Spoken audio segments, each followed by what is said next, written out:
Welcome to this session. It's my pleasure to introduce Ms. Maitha AlMarri, who's a great inspiration for anyone who will be interested in education. I'll start by asking Maitha to introduce herself.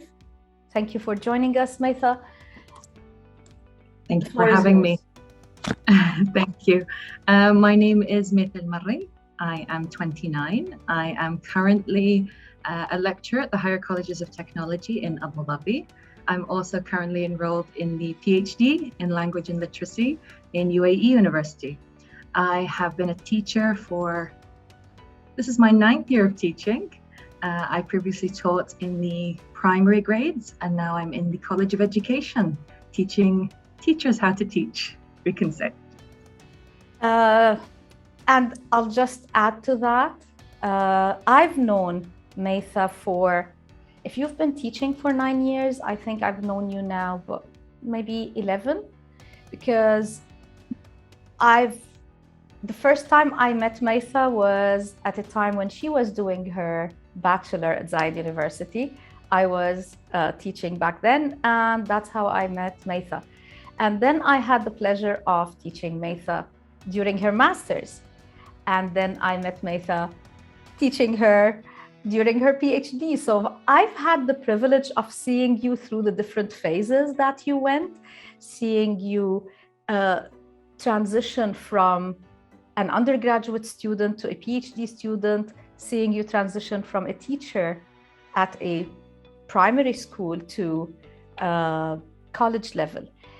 And what struck me most throughout it all, Maitha, was your interest in going against the grain. First off, early childhood education is not the most attractive for fresh graduates from school. So can you tell us what got you there? I know many people might shun away. What got you into early childhood? Yeah, I mean, like you said, it's not always the most attractive or the most glamorous or most even advertised for undergraduate students. I mean, usually they direct you towards entrepreneurship and business and things like that because it's glamorous and it's exciting. But for me, I've always really liked education. I've liked learning. My mum in particular encouraged me. She's always felt like it is a really stable, secure position. And when I started to try it out, I thought, you know what, I not only enjoy this, but I'm also really good at this. And I enjoy the feeling that it gives me. I've had this debate before with my brother, someone who is very business oriented and always looking at the figures and the numbers and, you know, focused on salary and certain things like that. Yeah. Whereas I said, you know, I get that feeling inside me when I see someone learning something they didn't know before. And then that spark, you can see it in their eyes and that they got it. Yes, fantastic. That for me, you know, is all I need. Really. It's the passion and the thing that you can't put a price on. True. Anyway, exactly. And I'm always quite honest, and I face things as they are. And we all know teaching is not an easy profession. So when you joined the ranks of teachers, I'm sure you've had challenges.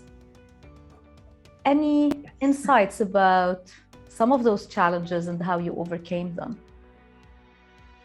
Well, when I first graduated from Zayed University, I mean, I'd had these picture perfect internships and practicum and everything was lovely. And I got glowing, raving reviews. I thought, oh, this is a piece of cake. It's so easy.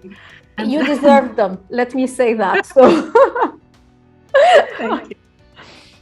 The reality was when I went to the Ministry of Education, they offered me a job in a model school. I thought, oh, that's fantastic. That's going to be great. And when I arrived, I was very excited, very motivated, but I started feeling, you know, the motivation kind of going down, that excited feeling, mostly because of, I mean, I'll be honest, other teachers. They were very demotivating. Like, why are you here? Shouldn't you, you know, go and work somewhere else? You know, for someone like you should try a different profession. I thought, no, I love teaching. I'm going to be here. It's going to be great. And I had all of these ideas in my brain. I wanted to do this with my students. This is how I wanted to treat them. and have them in my classroom environment. And then, you feel like you're swimming against the tide sometimes, especially with, I'm going to say, more seasoned professionals who perhaps are experiencing a little bit of burnout, who, they've been disenchanted by the profession a little bit, and who've, they kind of had their struggles. They've had their struggles, and they make you feel like maybe you should move on to somewhere else. But I overcame it. I kept plodding on. The first year was very, very difficult. It is for most teachers. That's the most difficult year. You're getting used to a new system. You're the one that's in charge. I remember some kind of issue happened where one of the students had gotten hurt playing football, and they came over to me and said, "Miss, this student is hurt." And I said, "Okay, we need to find a teacher." I said, "Oh, I'm the teacher." That was very, very difficult. At first, it still feel kind of, like I wasn't prepared for it. But after that, once I found my voice, I found my feet. I just kept plodding on and kept trying different things, and returning back to my teaching philosophy and reaffirming myself as, okay, maybe this is how you work, but this is how I work, and I'm going to prove that this is what works and works for everyone, and this is how it's going to be. So, Maitha, thank you for sharing that, because I guess that's what many new teachers go through. And research does indicate clearly that the first 2 to 3 years are the make it or break it for any new teacher. If a teacher survives the 3 years or around that range, then they've went through the test of time, I guess. During that time, what helped you find your voice and persist? Was there anything that, other than your training, what helped you most? And looking back, do you wish there was something else there that could have helped you more? So, what really actually helped me was having someone there who would support me. So my headmistress, my principal, wasn't very supportive at all. They had a very, very old style of looking at things and a traditional way of running things. But I had a colleague who was a few years older than me, but also had a similar kind of experience. And I would say that we kind of had, we meshed together very, very well and supported each other. So we'd encourage each other. Okay. Anything you would have liked to be there for you beyond that colleague who was there? Do you think there's something that can be offered to fresh teachers that might be helpful? I think just more support. I mean, when I arrived for my first day, I thought, they must give me like a handbook, something, like here are all of your job duties. Here's the way that we run things, the rules, things you can do, things you can't do. A lot of it was kind of trial and error and learning whilst on the job. But if I'd had some kind of support, a mentor teacher with me, maybe even being able to shadow other teachers during that time, just kind of thrown in at the deep end. Very true. And maybe we always, in the academic side, we always call for not orientation, the first couple of years, the mentorship program, and helping and continuing that connection between some faculty members and the teachers who are on the ground. I think it's high time to do something like that, especially with the presence of the online platforms. So maybe communities of practice can be helpful. And I remembered what the term was, or is, induction. Induction programs will be very helpful. Unfortunately, we don't have proper induction programs in the Arab world. And maybe it's high time working on that.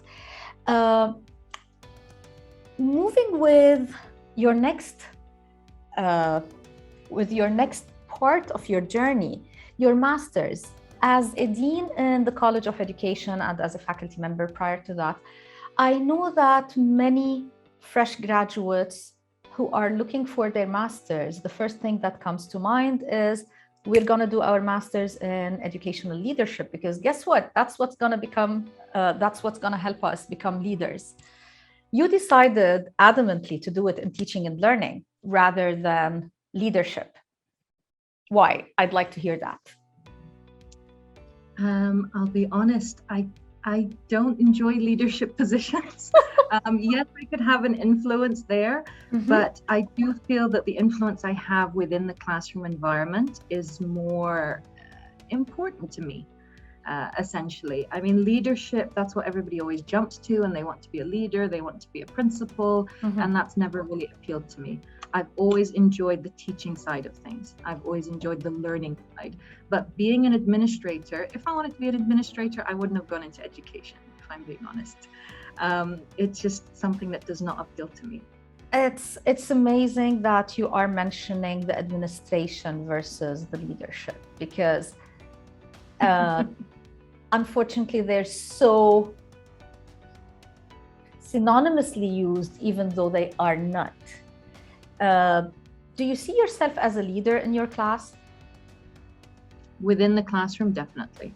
Okay. I feel, I'm a leader. I'm showing a good example to them. I always try my best, and I've been told that by my students and by my managers as well, that they get that sense. So I feel very proud when I'm called a leader in the classroom. And I'll meet you and raise you, as we say, because as a professor, I was seeing the leader in you even as a student.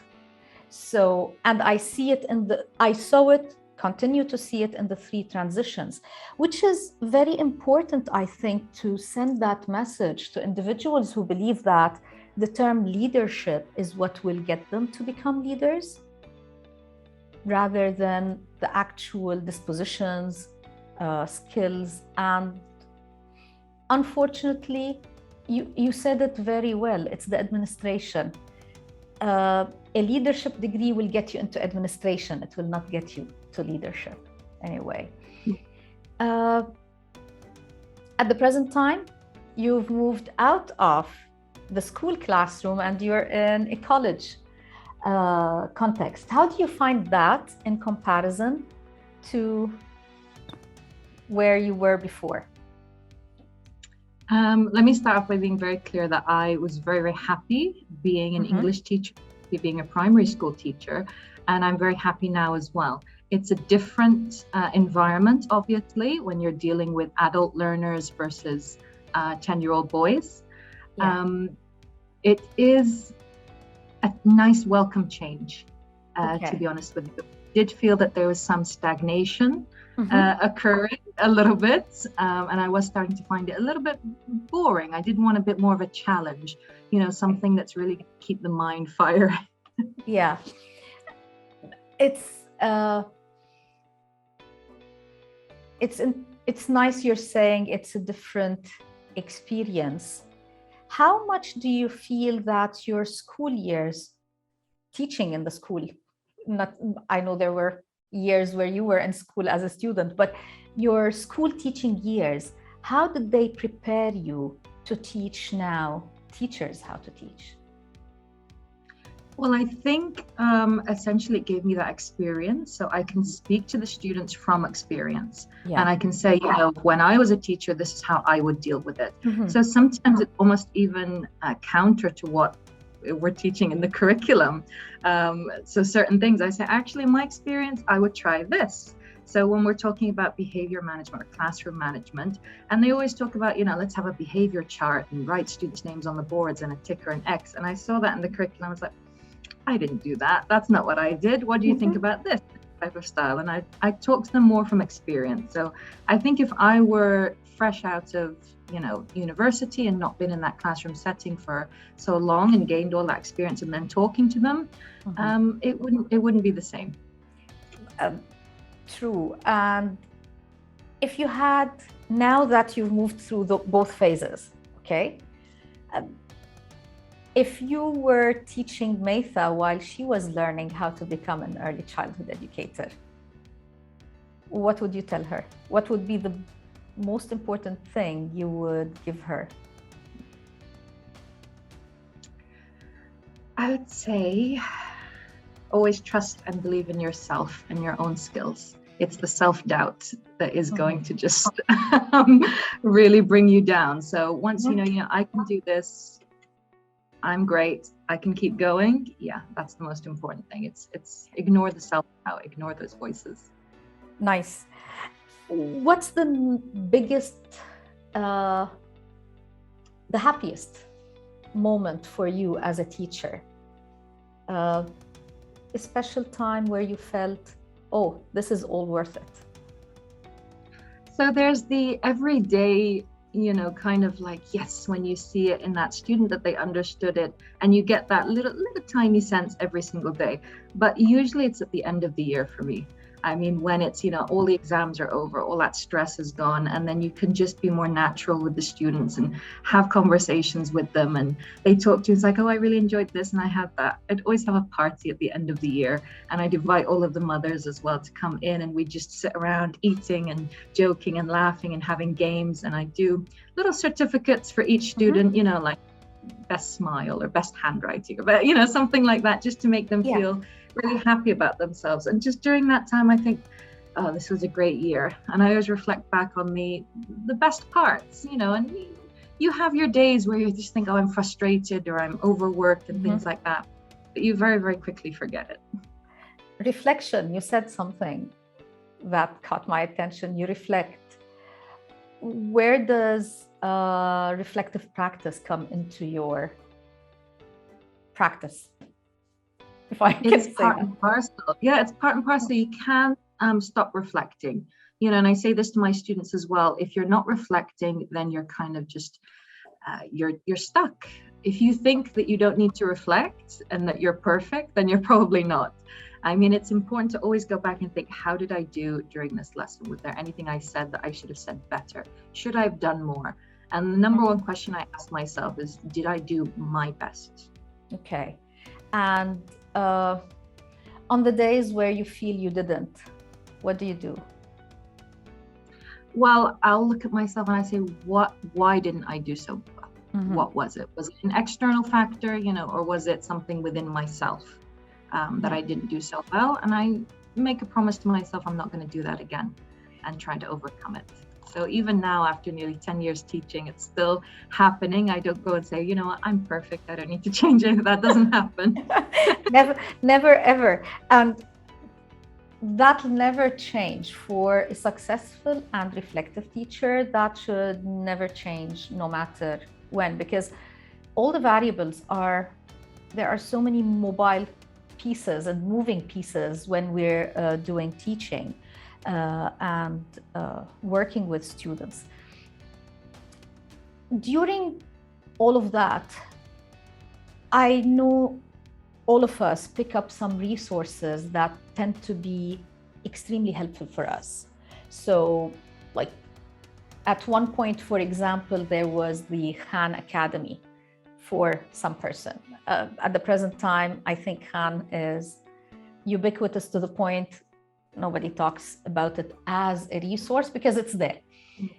For Maitha, if you want to advise a young school teacher who's joining the ranks now, or who's interested in developing her own skills or his own skills, is there any resource or reference that you think would be helpful for them, whether online or offline? It doesn't really matter. For me in particular, I found that there are certain books that are just ones that I keep going back to. Even though I've read it, I do sometimes need a little reminder, and I'll go back and I'll read it. For the first one, because most teachers do struggle with classroom management, things in their first year in particular, I'd say Discipline with Dignity by Curwin and Mendler is one of the best books I think I've ever read. Nice. It's available in English and in Arabic, and they're both very, very good. Help me establish positive relationships with my students. So that's something I always recommend. Another one, The First 100 Days of Teaching by Harry Wong. That's also a really good one. First 100 Days of Schooling. I always forget which one it is. That's also a good one. It does give you a step-by-step as an introduction for new teachers, things to expect, etc. It is a good resource.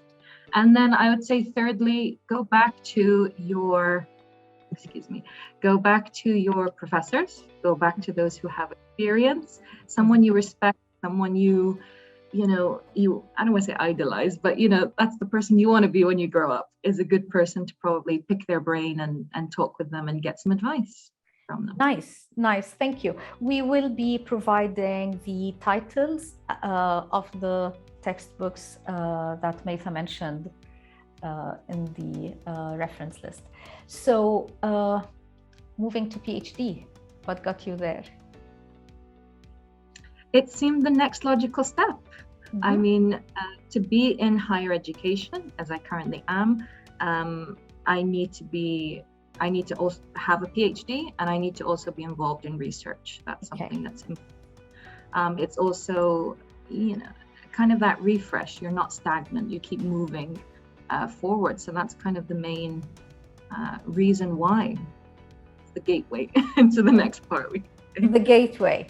Very true. And how do you see the relationship between the research and the practice? And how has your relationship progressed between your practice and your research? So I first started off doing action research within my own classroom, trying out different things. I did have an issue where we merged schools. So certain failing schools were closed and then they were merged into our school. And it was our job to raise attainment levels, kind of almost to an extreme, where I had students who were in grade 4 who were incapable of writing their names. They couldn't read in either English or in Arabic. It was very difficult. And I had to come up with a way to meet their needs and to raise their, I don't even want to say attainment, I'll say skill levels to an acceptable degree. And the curriculum or the textbook wasn't appropriate for them. How are they supposed to learn how to read when they're expected to already read by grade 4? So I had to find some way to do it. So it was through action research and trying out different strategies that I first kind of got into research practices. And now with the PhD, it's different, of course, because I was teaching in a primary setting and doing research, and now I'm in a college setting doing research. So the goalposts change a little bit. So your focus changes a little bit, but it's conducive. I mean, when you're in the school setting, perhaps it's not the most supportive environment for research, I will say. But in higher education, where I currently am, it is very, very supportive. They do provide a lot of help. They encourage you to do research. There's grants, there's different things as well. So I do feel supported, and that's the main difference, I'd say. You're putting your finger on something extremely important, which is action research in schools. Everybody says we need action research in schools, but unfortunately the schools are not supportive, as you said. Where did you look for help when you were doing that? And do you have any recommendation for school personnel and even the ministry, if they really want action research to happen in the schools, if they really want to make a difference? What should we provide teachers with? I think the most important thing is some flexibility within it. When I did this action research, we'd had a change in the administration. So we had a new principal who was very, very supportive of any new initiatives, any new ideas. She was just, you'd come to her with the idea, and she'd be like, yes, straight away. Here's a budget. Here's anything you need. Nice. I'll provide you. So that was a welcome change, a breath of fresh air, and really, really helped. I think for teachers who want to do action research, they do need to be given the time, the resources, time off from a very, very packed, busy schedule. If it's 25 to 30 contact hours of teaching, it doesn't help with researching and doing anything outside of the classroom. So yeah, I'd say that's the main thing. Hopefully with everything that's happening globally and the refocus on education, hopefully there'll be some movement on that side, because I fully agree with you. One of the things when I was teaching in the school level, I really struggled with was the 24 to 30 hours of contact hours. the level of innovation, the level of, oh, this is a nice new strategy I want to try out. It was always the challenge and the struggle to deal with. So I agree with you. Any insights? What made you, what helped you keep that passion? Oh, wow. Why is that actually a tough question? I think finding the little moments during the day would just brighten everything up. That's where the passion is. Whether it's, having a quick cup of coffee with my colleague next door and talking about the funny situations that we've gone through during the day, or something, a child said that was just really, really funny or exciting, was what really, really helped and motivated. Because it is tough to keep going and to keep teaching maybe 5-6 hours a day, but finding different strategies as well to help you cope is very, very important. Nice. Moving to online with COVID and whatnot, any insights, lessons you would recommend for those who are listening? I would recommend rethinking your teaching just a little bit. When we first went online, we would have, it would be the exact same lesson you would do in the class, just kind of transplanting it onto a laptop, which doesn't really work. You have to keep it fresh, up to date, exciting. Try different strategies and try to encourage your students to really participate and to feel like it is a classroom, that they're not, lying in their beds in their pajamas. Agreed. Not participating, So, yeah, that's what I would say. Maitha, thanks a lot for wonderful food for thought. It's really helpful to actually, and it's heartwarming to see somebody who started with the early childhood education and continued the journey with this passion, this motivation and commitment. Hopefully we'll have more meetings, but at the end of this short spotlight, anything you'd like to mention before we close? I think you need to find your passion and you need to follow your passion and stick with it. It's not always linear. It does go up and down a little bit, but always go back. And sometimes, and remember what sometimes in all. Yeah. Exactly. Always go back and find out your true, your main source, your why. Why do you do it? Why do you get up in the morning? What motivates you? Always think back to that, reflect. We talked about reflection. I think that's the main thing. Thank you, Maitha. Keep going strong. I'm looking forward to seeing the next chapter where you are a PhD holder doing the voice. Can you hear me now? Yes. Okay. Your sound at the end. Okay. So I was saying I'm looking forward to seeing you through the next chapter where you are a PhD holder, faculty member, and hopefully making even more of a difference, because at the present time you're making a major difference. Looking forward to the future and all the best. Thank you. Thank you very much. Thank you for having me.